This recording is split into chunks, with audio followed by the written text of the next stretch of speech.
Anh trông theo đó đây, nhưng sao chẳng thấy những dấu son còn tươi trên môi hồng em từ ngày em đi. Khi bao nhiêu Alo.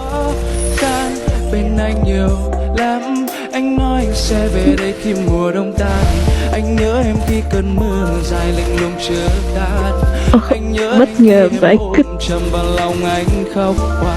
Anh nhớ em khi trên vai mình còn âu lo.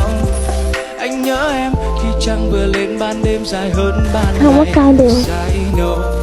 Tim em bao la mặc kệ đây chờ người ta cho đi bao nhiêu nhận về khói sương thật nhiều. Nơi đây bao xa để tìm lại từng ngày qua nấu lời hứa sẽ trở về. Give me your heart, give me your love. Mùa đông bên anh sao thật dài, còn em đang đi đâu?